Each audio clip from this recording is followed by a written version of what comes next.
Hi దోస్తం, hi మిత్రం, అందరికీ దసరా పండుగ శుభాకాంక్షలు. ఈరోజు అయితే శ్రీ వారాయి ఫార్మ్స్కి వచ్చామండి. చూస్తున్నారు కదా, పూర్తి సహజ సిద్ధంగా పండిస్తున్న మొక్కజొన్న, గోంగూర, వేరుశనగ. చూస్తారు ఎంత ఎదిగింది. ఈరోజు అయితే మొక్కజొన్న తెంపుతున్నాము. కాయలు కూడా మంచిగా గింజ పోసుకుంది లడ్డుగా, అందుకని చెప్పి ఇక తెంపుతున్నాం. కొన్ని ఇంటి మంది అంతా తీసుకొని పోదామని చెప్పి. చూస్తున్నారు కదా, బాగానే వెళ్ళినాయి. ఒక 20-30 దాకా అయితే. వర్షాలు కూడా అయింది, పూర్తిగా ఎర్రబడ్డది చేను. ఇక అక్కడక్కడ అడ్డం పడ్డది కూడా. మనం ఎంత తొందరగా వెళ్తే అంత తొందరగా కోసుకోవాలి. మిషన్ అయితే దొరకట్లేదు. ఇప్పుడైతే మొక్కజొన్నలు అయితే తెంపుతున్నాము. కోతుల దండయాత్ర తర్వాత కూడా ఇంకా మనకి కొన్ని కాయలు అయితే మిగిలినాయి. ఆ మిగిలిన కాయలు అయితే కాయలు పోసుకున్నాయి, గింజలు మంచిగా పోసుకుంది. కింద అయితే వేరుశనగ అడ్డం పడ్డది. గోంగూర అయితే బొచ్చడు ఉంది. కావాల్సిన వారైతే సంప్రదించండి ఉచితంగానే. నల్గొండ పరిసర ప్రాంతాల్లో ఉన్న వారైతే సంప్రదించండి. 4 రకాల గోంగూరలు అయితే ఉన్నాయి. క్షేత్రం కాడికి వచ్చి తెప్పుకొని వెళ్ళొచ్చు, ఎలాంటి అభ్యంతరం లేదు మాకు. ఇక మా ఆవిడైతే మొక్కజొన్నలు అయితే తెంపుతుంది. చూడండి,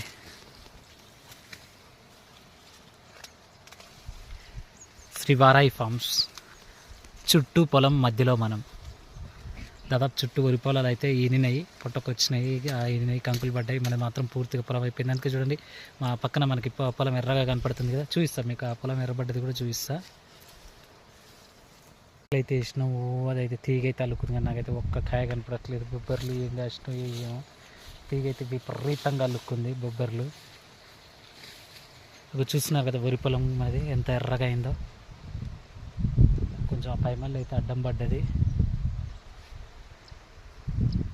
ఇక వరి కొత్తకు సిద్ధంగా ఉందండి. మనకి మిషన్ వస్తే, చైన్ బండి వస్తే ఇక మనం కట్ చేసుడే వరి. ఎందుకంటే చైన్ బండే బెటర్. ఈ వర్షాకాలం మనకి ఇక ఇది లోపల మొత్తం ఎండిపోదు మడి. పైనుంచి వరద వస్తుంటుంది, ఎందుకంటే పైనుంచి వర్షాలు ఇంకా పడుతూనే ఉన్నాయి, వరద వస్తుంది పైనుంచి. అందుకని చెప్పి చైన్ బండే పెట్టాలి. చెప్పాను కదా, పూర్తి ఎలాంటి రసాయనిక ఎరువులు లేకుండా చేస్తున్న వ్యవసాయం. అందువల్ల మనకి గడ్డి అయిపోయింది, అదంతా ఈ విధంగా పెరిగింది. ఇక్కడ మీకు ఒక చెట్టు చూసి చూడండి, మన మొక్కజొన్న చెట్టు. మొక్కజొన్న చెట్టుకు చూడండి, 1 2 3 4 అసలు ఇట్లా గాయడం అయితే చాలా అరుదు. మనం పూర్తిగా సేంద్రియ పద్ధతులు అవలంబించడం వల్ల ఇలా వచ్చిండొచ్చు అని నేను అనుకుంటున్నా. ఇట్లా ఇంత అరుదుగా ఇట్లా జంట ఆడాల పిల్లలాగా జంట అరటి పండ్లు వచ్చినట్టు చూడండి. జంట అసలు ఇక్కడ ఒకటి ఒక్క దగ్గరనే 4 గుత్తులుగా మొక్కజొన్నలు వచ్చినాయి.